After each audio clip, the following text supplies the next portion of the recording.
Lucas capítulo 10, versículo 39. Hoje nós vamos ler 3 passagens bem breves e, na verdade, em homenagem ao Dia da Mulher, eu quero enfatizar 3 lições muito importantes que uma mulher deixou na Bíblia. Tem várias mulheres importantes no texto bíblico. Beto, bota só um tiquinho mais de retorno aqui, só porque eu sou meio chato mesmo. Tá ótimo o som, mas joga só um pouquinho de retorno aqui para não ficar gritando. Obrigado, meu querido. No texto bíblico tem várias histórias marcantes de mulheres, desde Eva, a primeira mulher, até aquela que eu considero a mulher mais famosa das Escrituras, que é Maria, a mãe de Jesus. Cada uma delas deixou uma marca muito importante na história redentiva de Israel e da história redentiva do mundo. Mulheres sempre tiveram um papel de importância na Bíblia. Não são poucas as vezes em que uma mulher deixou de ser coadjuvante e assumiu até o papel principal da história. Histórias como a de Ruth, histórias como a de Débora.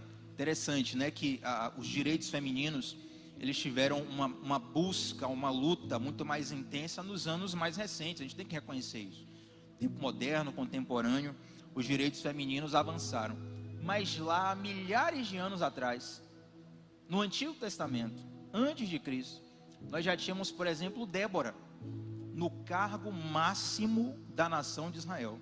E, inclusive, se não é a atitude de Débora, Baraque, que era o homem da história, estava perdidinho. Se não é a atitude, a direção de Débora, a palavra de Débora, Israel ia estar perdido, meu irmão. Entende? Então, muitas pessoas lá fora, ou talvez até você tenha esse pensamento, de que a Bíblia é misógina, de que a Bíblia traz um papel secundário para a mulher. De maneira nenhuma. A Bíblia sempre traz homens e mulheres em pé de igualdade. A cultura daquela época é que trazia uma cisão maior. Mas, por exemplo, uma coisa aqui que as mulheres vão glorificar e os homens vão chorar: a Bíblia é o único livro do mundo que manda o marido morrer pela mulher, se necessário. Na dividida, se o caminhão vier, o bitrem no choque, quem tem que morrer é o homem. Percebe? Então o nível de honra que a Bíblia dá à mulher é muito grande. Não à toa, na relação de Cristo com a igreja, a comparação é feita de um noivo para com a noiva. Então Deus manda que o marido ame a sua esposa como Cristo amou a igreja. Só apenas alguns detalhes para você entender como ninguém amou as mulheres tanto quanto Jesus. Até botei um post sobre isso no meu Instagram hoje.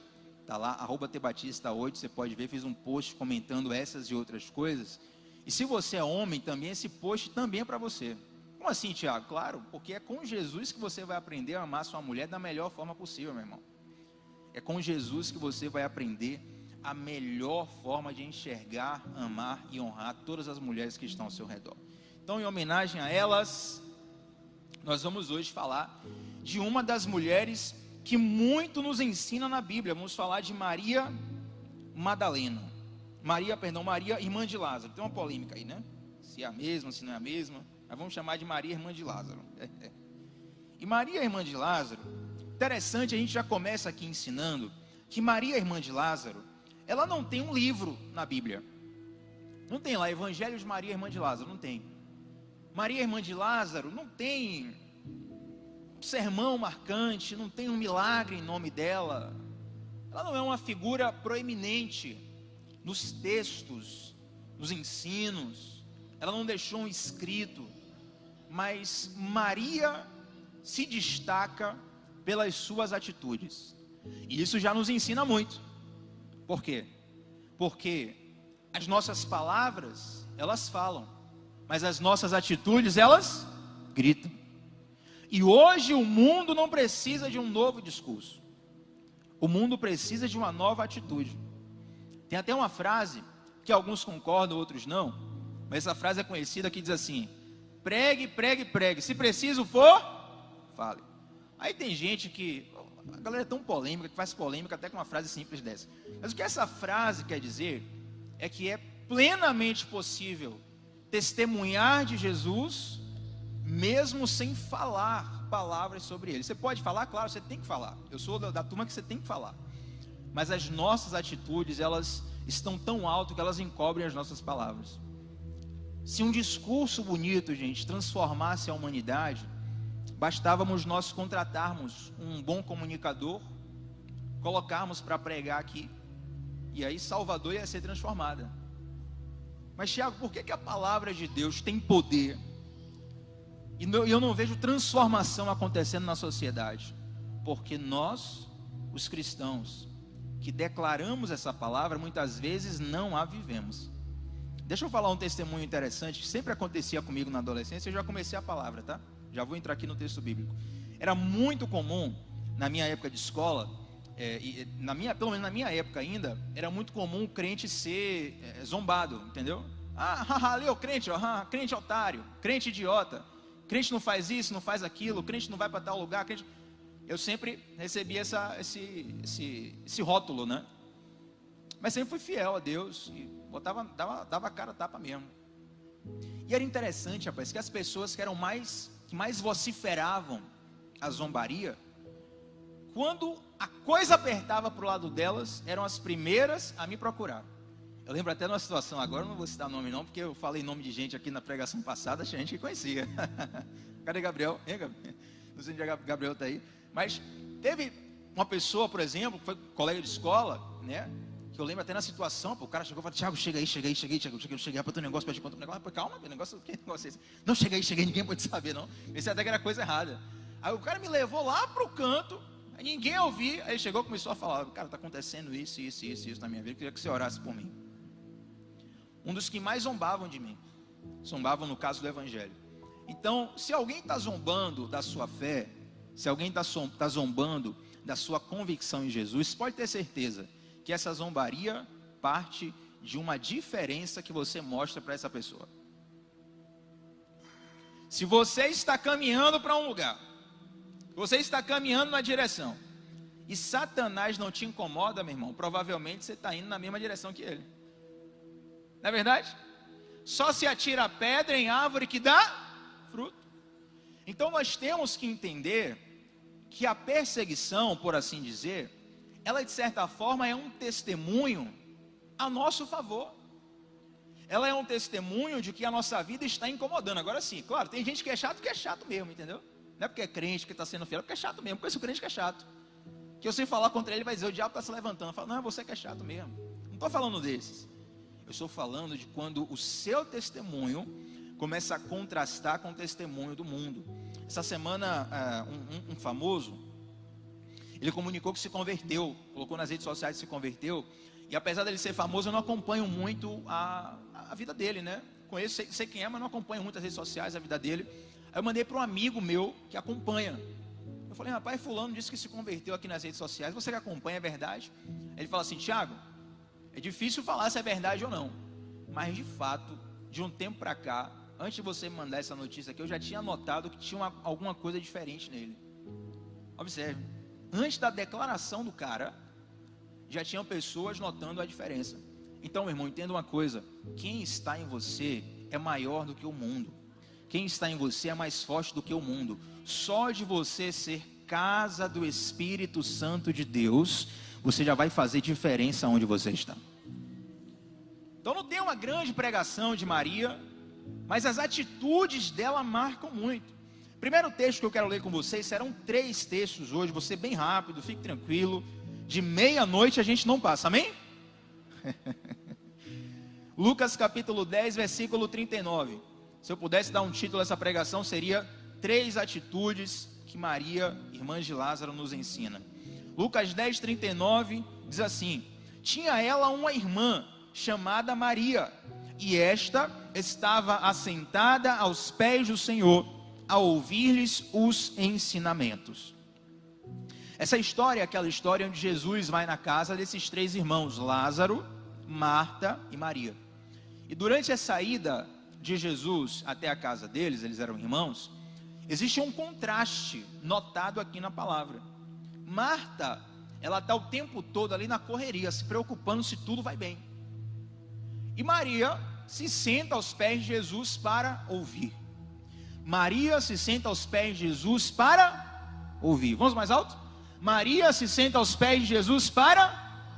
Essa é a primeira lição que Maria nos dá. Nós precisamos sentar aos pés de Jesus para ouvir. E Marta, ela é tão acelerada, ela é tão corrida, que só o fato de Maria sentar aos pés de Jesus já causa em Marta uma indignação. Eu não sei se você já viveu isso, mas se você lida com alguém que é histérico ou histérica, a pessoa que é histérica, a sua calmaria ofende ela. O problema do histérico é que ele se ofende com o fato das pessoas não estarem tão histéricos quanto ele. Quem conhece aqui alguém histérico? Não precisa levantar a mão, não, fique tranquilo. Mas certamente você já lidou com essas pessoas. E nós lidamos com um mundo tão rápido, tão dinâmico, tão sangue no olho, e tem que bater meta, e tem que isso e aquilo, e vamos, que muitas vezes a calmaria nos soa como lerdeza. A calmaria nos soa como perder tempo. A calmaria nos soa como uma atitude errada. É como se estivéssemos o tempo todo pressionados a alcançar um resultado que nunca chega. E quando chega na meta, a gente dobra a meta, mas nunca se contenta com a meta. E Maria tem uma atitude que todos nós precisamos ter. Amado, amada, não é muito difícil entender isso aqui. Nós precisamos nos assentar aos pés do Mestre para ouvir Jesus. Muitas vezes, a resposta que nós tanto buscamos na correria do dia a dia está lá, na calmaria de estar sentado aos pés de Jesus. Nós vivemos num mundo, gente, que o tempo todo nos empurra a falar sobre algo. Quando acontece qualquer coisa no mundo, rapidamente, todos na rede social se tornam especialistas, não é verdade? Estourou a guerra Rússia-Ucrânia. Meu irmão, eu lembro que na hora todo mundo na minha rede social, não sei se na sua, tá? Pode ser que você viva lá na rede social de Marte, mas na minha rede social, todo mundo era especialista em Rússia, Ucrânia, invasão, bomba atômica. Inclusive o pessoal sabia até o que ia acontecer. E ninguém acertou previsão, mas todo mundo sabia. Nas eleições, mesma coisa. Na Copa do Mundo, esse Neymar aí já sabia, parece que ele ia lesionar. Tite, isso aí nunca foi treinador, rapaz. Qualquer coisa que aconteça, a nossa sociedade nos inspira a falar. E não se pode falar qualquer coisa sobre qualquer coisa. Isso é tão forte que eu lembro de alguns temas polêmicos que tivemos na sociedade brasileira recentemente, e alguns famosos tiveram a prudência de dizer assim: sobre esse tema eu não entendo, então não vou me posicionar. Isso é humildade, não é verdade? Você não entende sobre o tema, deixa para o especialista falar. Rapaz, eu poderia citar diversos exemplos aqui, não quero citar nomes, mas impressionante como a sociedade inteira caiu de pau em cima dessas pessoas, porque você precisa se posicionar, e se você não se posiciona, você já está do outro lado.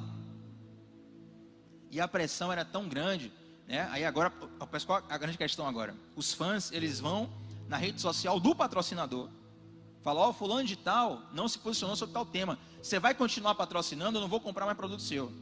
Aí o patrocinador, telefone, pelo amor de Deus, vai, contrata o social media aí, faz um post aí, bota um story, só para o pessoal se aquietar. Aí a pessoa tem que falar sobre algo que ela nem tem noção, porque se ficar calada é problema.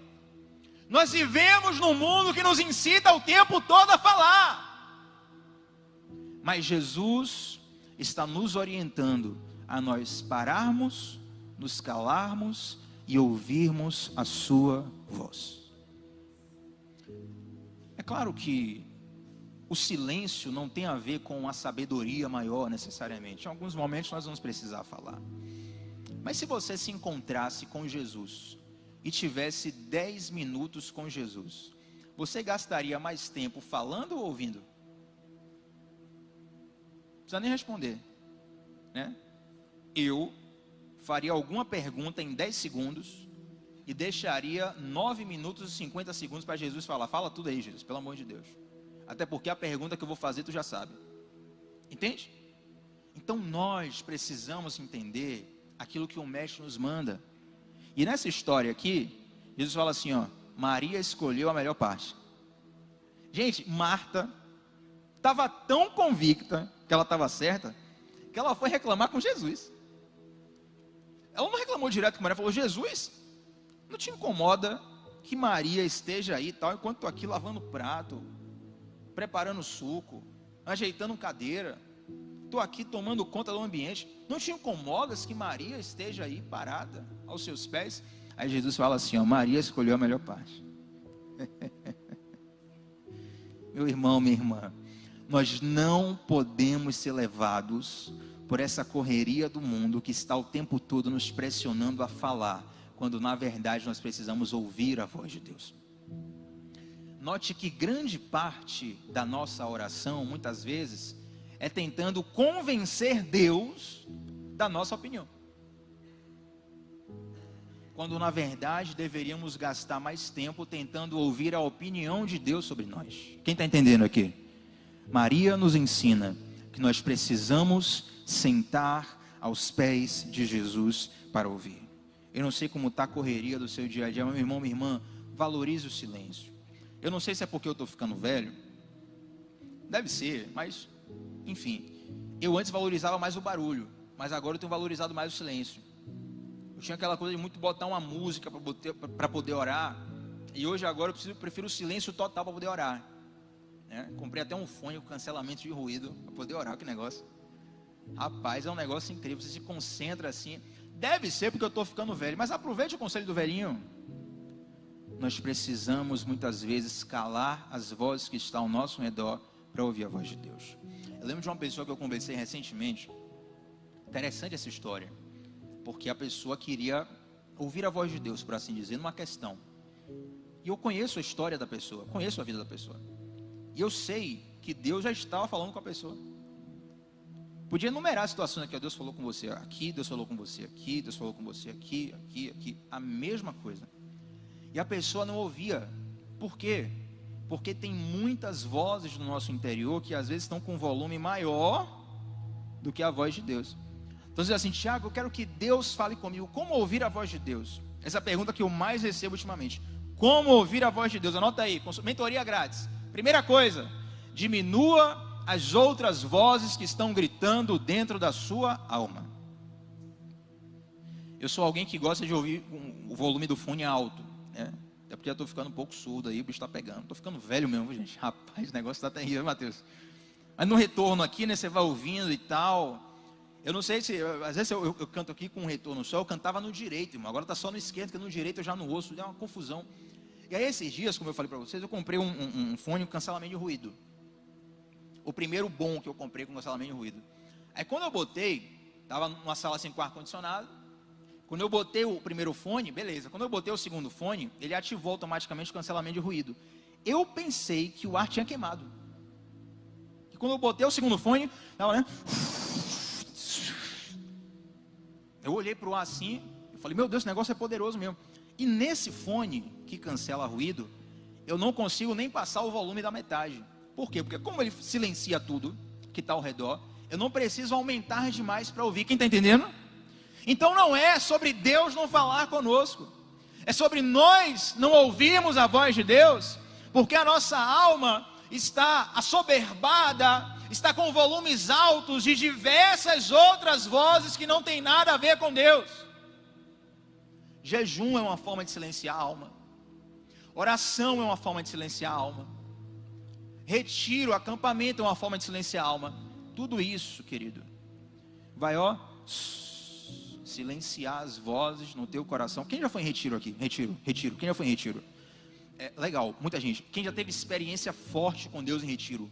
Experiência forte. Que algumas pessoas. Sabe por que muitas vezes acontece?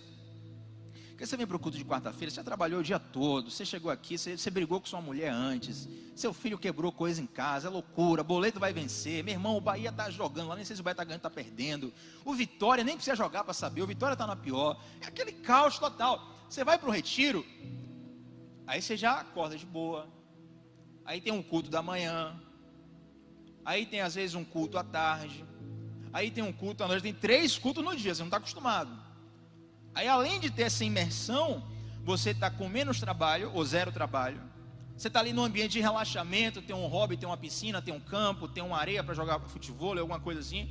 Então você está o tempo todo se desarmando e ouvindo a voz de Deus. Se desarmando e ouvindo a voz de Deus. Aí você chega no primeiro dia, que saco isso aqui, velho. Vou pro retiro, velho, pra estar no carnaval, velho. Pô, o Bel agora deve estar no chiclete lá, ó, chicleteiro eu, chicleteira.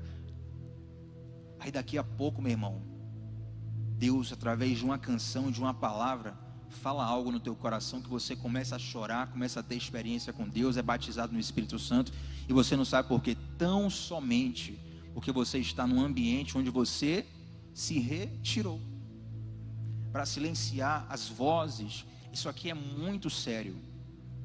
Eu tenho um compromisso com a sua saúde espiritual. Eu não estou preocupado com tua aprovação. Eu não estou preocupado com o teu ok para o que eu estou pregando. Eu tenho compromisso com sua saúde espiritual. E nós precisamos voltar a nos assentar aos pés de Jesus para ouvir o Mestre. Quem vai começar a ouvir a Jesus a partir de hoje aqui? Você tem que voltar a fazer isso, meu irmão, minha irmã. Voltar a fazer o devocional. Voltar a ter aquele tempo de calmaria, voltar aquele tempo de meditação, voltar aquele tempo onde você se dispõe a, agora eu esqueço tudo, e é só Deus. E é nessas horas, onde Deus te revela as coisas mais profundas que você vai entender na sua vida. Segunda coisa, eu quero que você abra comigo agora em João 11:32, rapidinho aí, João 11:32. Mesmo que apareça aqui na tela, aqui atrás de mim, abra na sua Bíblia também, João 11:32.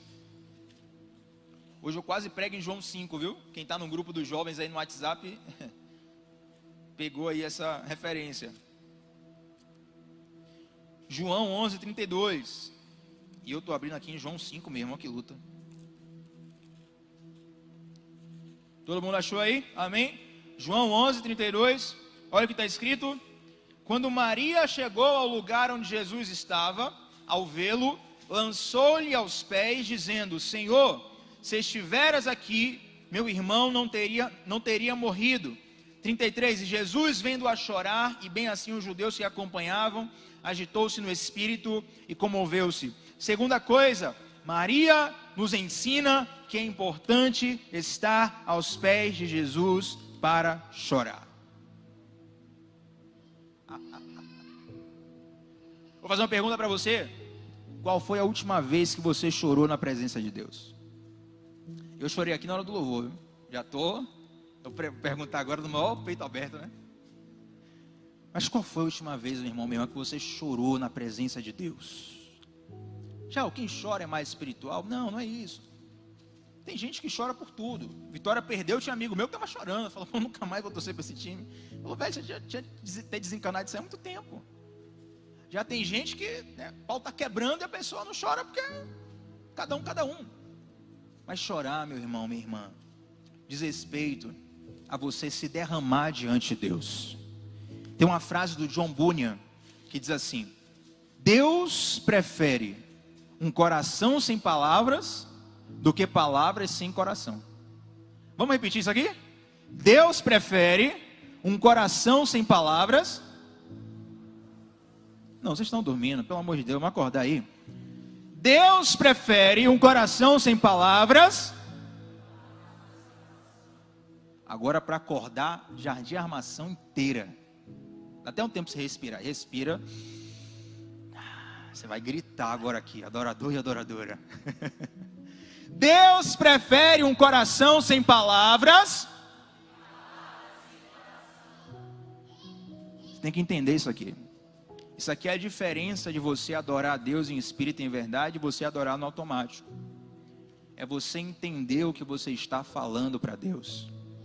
E muitas vezes, o sentimento que nós carregamos é tão intenso que as palavras não conseguem descrever. Aí só nos resta chorar. Meu irmão, chorar é o idioma da alma. Aí muitas vezes Deus cala a nossa boca e olha para os nossos olhos, porque dos nossos olhos sai um sentimento mais sincero do que da nossa boca. Então, quando nós adoramos a Deus, quando nós clamamos a Deus, é preciso que o nosso coração esteja nisso. Eu acho interessante que criança tem um costume de fazer desenho e presentear adulto com desenho. Quem tem criança aqui em casa sabe, né? Eu tenho vários desenhos lá de uma sobrinha, que hoje ela tem 8 anos, e no decorrer desses 8 anos, tem vários desenhos que ela me desenhou, né? Desenhava ali o titio dela e ela, falava, titio, isso aqui é nós dois, para você, me dava de presente. Eu tenho os desenhos todos guardados. E claro, é natural que a habilidade artística de uma criança seja muito pequena, a não ser que essa criança tenha realmente um talento para aquilo. Mas normalmente o desenho da criança é um negócio nada a ver, né? Um traço para lá, outro para cá. Aí você pensa assim, poxa, será que eu sou tão feio assim mesmo que ela me desenhou assim? Então, é um negócio, é uma luta. Mas aí a criança vem com tanta alegria. E por que você recebe, se emociona com aquilo? Porque embora aquele desenho não seja esteticamente bonito, você sabe que o coração da criança está ali. Portanto, quando nós adoramos a Deus, quando nós clamamos a Deus, quando nós fazemos algo para Deus, Deus não está avaliando a nossa habilidade. Então, se fosse depender disso, eu não cantaria, meu irmão, minha irmã, e você me aguenta aqui toda semana cantando. Deus não está avaliando a nossa capacidade técnica, Deus está avaliando o nosso coração. Eu não sei você, mas quando eu compro algo na internet, eu sou daquele que paga 10 vezes mais no frete para chegar logo. Quem é assim? Não sei quem é assim. Tem gente que paga barato para chega no ano que vem, né? Eu não, meu irmão. Se você falar assim, ó, comprar um palito de R$1 e pagar R$50 para chegar na mesma hora, eu pago. Eu sou assim, é um defeito até. E aí quando chega lá, né? Notificação, né? Saiu como é? Saiu entrega ao destinatário. Ah, vocês estão treinados aí, rapaz. Todo mundo é assim, ó. Aí fica aquela ansiedade, né? E o Mercado Livre, por exemplo. Alô, Mercado Livre, patrocina nós aí. Mercado Livre tem um negócio que se você comprar, tem um horário, determinadas mercadorias, chega no mesmo dia. Aí fica lá, eu fico na ansiedade, né? Tem que chegar hoje, chega hoje. Aí fica lá, saiu, deixa. Aí tem um negócio no Mercado Livre, que até semana passada era assim, ó. A sua mercadoria está no último trajeto do percurso. Era o saiu para o destinatário deles. Esse negócio de chegar no mesmo dia, né? Até semana passada. Aí essa semana teve uma outra categoria. Então quando chegou lá, o teu negócio saindo lá na última situação lá do trajeto, aí estava demorando, aí chegou uma outra notificação. O seu objeto está muito próximo da sua casa. Eu falei, brincadeira, o Mercado Livre quer brincar com minha ansiedade, velho. Estou aqui já com taquicardia, toque, tique nervoso, tomando café energético, loucura, meu irmão. O cara chegou 8 e pouca lá em minha casa, e detalhe, lá em casa está com uma questão lá que no prédio o interfone não está funcionando, o cara não sabe. Então quase que o cara volta com a mercadoria, né? Por uma coincidência, eu acho que eu estava orando no dia e Deus teve misericórdia. Eu tinha aberto, tinha tocado no interfone para outra pessoa entrar e aí o entregador subiu. Senão ia ser peleja, viu? Eu não ia estar nem aqui para contar o testemunho. Mas imagina, você deseja ali, rapaz, uma mercadoria, e aí quando chega lá, a embalagem, porque a embalagem faz parte da experiência do cliente. O pessoal agora está investindo em embalagem, né? Aí você tem a embalagem muito linda, e quando você abre a embalagem, você sofreu um golpe. Você comprou um iPhone 14 Pro e veio um paralelepípedo. E aconteceu comigo. Não, com o iPhone não, aconteceu com outra coisa. Ou então, não é nem que você sofreu um golpe, mas o produto veio com defeito que você não vai poder usar ali. Mas a embalagem está perfeita. Eu te pergunto, quem aqui ficaria satisfeito com a embalagem perfeita e o produto com defeito? Alguém? Não, né? Então, quando nós fazemos algo para Deus, a nossa técnica é a embalagem. Deus recebe a nossa técnica se nela estiver o nosso coração, porque Ele está interessado no coração. Então, na mesma forma que um produto defeituoso você manda devolver, por mais bonita que seja a embalagem, não adianta você ser técnico e talentoso naquilo que faz, ou entre aspas, fazer as coisas corretas, se o teu coração não estiver derramado ali. Não, Tiago, isso aí você está inventando para poder emocionar a gente. Abre lá, querido, em Joel capítulo 2, versículo 13. Joel 2,13. O profeta fala assim, ó: rasguem o teu coração e não as suas vestes. O rasgar as vestes estava associado à condição de se humilhar diante de Deus. Então, quando alguém queria demonstrar que estava arrependido de um pecado, ou até mesmo um arrependimento nacional da nação de Israel, as pessoas se despiam da sua roupa comum, colocavam panos de saco e cinzas sobre a cabeça.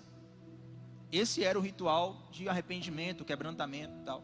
Aí o profeta fala assim, ó: rasgue o teu coração e não as suas vestes. Por quê? Porque Deus não está interessado na roupa que você usa para ir para a igreja. Deus está interessado se o teu coração está aqui. Você está aonde o teu coração está. Geografia no mundo espiritual tem a ver com aonde o teu coração está. Se você abrir o teu GPS do teu celular agora, ele vai apontar Lírio, Jardim e Armação, porque é onde você está. Mas no mundo espiritual você está onde o teu coração está. É por isso que é plenamente possível você estar aqui dentro desse templo, ouvindo a palavra, e estar com o coração lá no mundo da lua. Como é plenamente possível alguém estar assistindo online de fora do país e o coração dele está em Deus. Você está aonde o teu coração está. Então, quando Maria chega aos pés de Jesus e chora, aquele choro é uma entrega sincera de quem ela é em Deus. Ela está entregando tudo. O irmão dela tinha morrido. Jesus, se você tivesse chegado antes, nós precisamos derramar o nosso coração diante de Deus. E da mesma forma que uma tragédia levou a Maria a se quebrantar, muitas vezes uma tragédia é o ambiente onde Deus nos conduz a um lugar de quebrantamento e constrição. Já aconteceu uma tragédia na minha vida, sinto muito, mas aproveite o limão para fazer uma limonada, meu irmão. Aproveite esse momento para se quebrantar diante de Deus, porque quem sabe você está precisando voltar ao primeiro amor. Entende? Isso aqui é muito sério.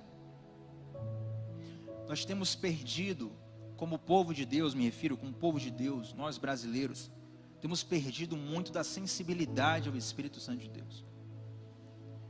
Ao invés de sermos pessoas que estamos participando de um avivamento, nos tornamos avaliadores de avivamento. Deixa eu ver esse avivamento aí, vou dar uma nota para ele. Não, isso aí, 7,5. Esse aí, nota 5. Esse aí eu soube de um negócio aí que teve nos bastidores. Aí você fica lá, ó, avaliando avivamento, avaliando pessoas, avaliando cultos, como se fosse um aplicativo do celular, onde você tem que dar nota de 1 a 5. Deus não te chamou para ser avaliador. Não quero tirar o seu senso crítico, não é isso, entenda o que eu estou falando.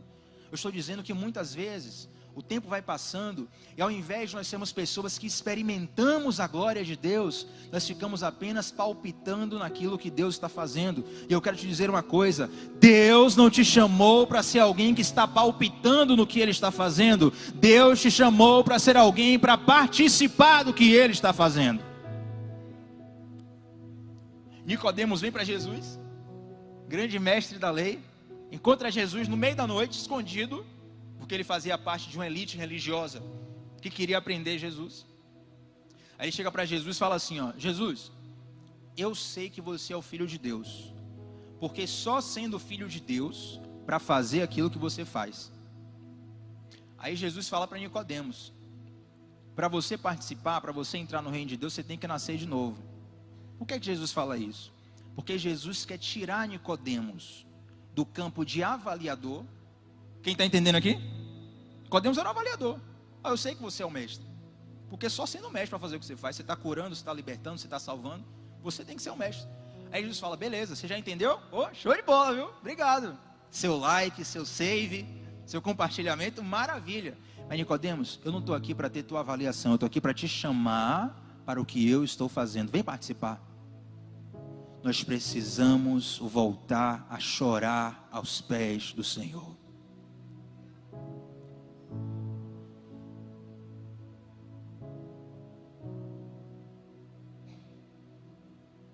As nossas lágrimas têm poder, irmãos. Teve um herói da fé chamado George Miller. Ele tinha um caderno de oração, já contei essa história aqui. E o George Miller, ele tinha um caderno de oração, e ele não foi um pregador conhecido, digamos, né, um grande pastor. George Miller trabalhava com crianças. Ele tinha um orfanato e cuidava de crianças que estavam na rua. Pegava aquelas crianças da rua e começava a cuidar das crianças. Tinha um grande orfanato. E ele tinha também um caderno de oração. O que é que o George Miller fazia? Olha que interessante. Até uma ideia para você, eu já fiz, comecei a fazer isso há um tempo atrás, e dou essa ideia para você. George Miller, ele fazia um pedido de oração a Deus, e ali ele anotava a data do pedido. Então, tipo, hoje ele faz um pedido a Deus, anota aqui, 8 de março de 2023. Aí depois ele anotava a data do cumprimento que Deus fez ao pedido, de quando Deus atendeu a oração. Depois que George Miller morreu, foi descoberto nesse caderno de oração de George Miller mais de 50 mil orações respondidas, registradas no caderno. É interessante que lá no caderno tinham 2 orações de George Miller que não foram atendidas, de 2 amigos dele, que ele orou a vida inteira e os caras não se converteram. Olha aí, você que pediu questionamento, né? Tiago, estou orando há 20 anos pela minha família e a pessoa só piorou. Continua orando ou não continua? Continua, claro que continua. E no caderno de George Miller tinha esses 2 amigos dele que ele orou a vida inteira e os caras não se converteram. Ele orou pela salvação dos caras. Aí quando George Miller morreu, foram avisar a esses 2 amigos: ó, George Miller faleceu, estamos te convidando aqui para o velório, o funeral do seu grande amigo. Resultado, para encurtar a história, desses 2 amigos, um se converteu quando recebeu a notícia da morte de George Miller. O Espírito Santo veio e batizou a pessoa. O segundo se converteu no velório. Até depois da morte de George Miller, a oração do cara estava dando resultado. O que é que você está esperando para colocar os teus clamores aos pés de Jesus? Tem coisas, queridos, que nós estamos colhendo hoje, que não fomos nós que plantamos. E tem coisas que as pessoas vão colher amanhã, que somos nós que estamos plantando hoje, e não vamos ver a colheita, mas nós vamos participar da semeadura. Como? Quando nós choramos aos pés do Senhor. Terceira coisa para a gente encerrar, que o horário está passando, vamos lá. João capítulo 12, versículo 3. Olha o que está escrito, João 12, versículo 3. Perdão, João 12, versículo 3 mesmo, vamos lá. Então Maria, tomando uma libra de bálsamo de nardo puro, muito precioso, ungiu os pés de Jesus e os enxugou com os seus cabelos, e encheu-se toda a casa com o perfume do bálsamo. Maria nos ensina a estar aos pés de Jesus para adorar. Ela chega numa reunião de homens, ela nem devia entrar ali, ela invade, não quer nem saber. Já era 8 de março para Maria lá, ó, 2000 anos atrás. Não, hoje é o dia da mulher, eu vou entrar aqui, vou invadir, quero nem saber. Ela chega aos pés de Jesus, e ela pega um perfume bem caro, quebra os pés de Jesus e começa a limpar os pés de Jesus. Interessante, porque isso nos ensina. Os pés das pessoas naquela época eram muito mais sujos do que o nosso, gente. Eu não sei você, mas uma pessoa comum hoje, Brasil, século 21, tendo uma condição mínima de vida, ela chega em casa, toma banho, enxuga o pé, passa uma toalha, coloca uma meia confortável e um calçado por cima. As pessoas daquela época, quando não andavam descalças, elas andavam com sandálias abertas. Então, quando elas chegavam nas casas para se reunir para comer, e a mesa não era mesa com perna, era mesa no chão, elas sentavam ao redor da mesa, né? Não vou nem sentar aqui agora, senão eu nem levanto, o velhinho está complicado. E aí o pé, a sujeira do pé ficava na mesma altura da comida. Nojento, né? Aí o que acontecia? O anfitrião pegava uma toalha, uma bacia, na verdade o servo do anfitrião ou a mulher da casa, para limpar os pés dos visitantes. É nesse contexto que Jesus, por exemplo, limpa os pés dos discípulos, né? Era uma atitude, digamos assim, de se rebaixar a um serviço que não era muito glorioso. E Maria entra ali naquele lugar e ela pega um perfume caríssimo. Fala o nome de um perfume caro aí, gente. Perfume caro. Fala o nome aí. Alfazema? Quem falou alfazema? Não, sério, perfume caro. Como? Nem estou ouvindo, velho. Não deve ser caro não, viu? E quanto é? Não, chute aí quanto é. 300? Não é barato, pô. 300 dá para, se fizer um esforço. Hein, dona Ivete? Se você gostar mesmo, se eu, né? Você não. Se eu gostar mesmo da menina, 300 ali dá para... Hã? Mary Kay ali e tal, senão vale a pena. Mas falaram aqui, Chanel, quanto é o Chanel? Quanto é o Chanel? R$1.000? Mas dá, né? Tomara que a Malha não esteja assistindo essa pregação aqui, velho. Mas R$1.000 assim, você pede um cartão para um amigo, tal, parcela em 24 vezes. O anticristo vai terminar de pagar a parcela, mas você compra R$1.000. Tem algum mais caro, gente? Alguém usa aqui? Eu nem usar, é conhecer pelo menos. Eu nem conheço, brother. Esse Chanel nem sabia que existia. Chanel para mim era nome de cachorro de madame. Tem algum mais caro que R$1.000? Alguém conhece? Tem? Algum? Hã? É, pai, estamos juntos aqui na favela mesmo, hein? Não, é brincadeiras à parte. Mas observe, o perfume mais caro que a gente apurou aqui, né? Foi... Deixa eu ver, tem alguém no chat aí, gente? Alguém no chat? Me salva aí. O perfume mais caro que a gente apurou aqui foi R$1.000. Que, brincadeiras à parte, aqui quebrando gelo, mas R$1.000 é um valor relevante para você dar num perfume. Não é todo mundo que tem condição de... Porque perfume você tem que estar comprando o tempo todo, né? Não é uma coisa que você compra uma vez na vida. O valor do perfume que Maria derramou aos pés de Jesus, se for traduzir para os valores de hoje, são dezenas de milhares de reais. Eu não vou dar o valor exato aqui agora, primeiro porque eu esqueci, segundo porque eu não quero ser impreciso, a inflação muda. Mas é dezenas de milhares de reais. Então é muito mais caro do que o perfume mais caro que a gente apurou aqui, ó, no nosso amigo secreto particular aqui. E ela pega esse perfume e ela não dá uma borrifada não, entendeu? Porque você chega numa loja dessa aí, de perfume caro, que a gente nem sabe o nome, mas chega lá, a vendedora ou vendedor, né? Não, toma aqui e tal, pega um papelzinho assim, né?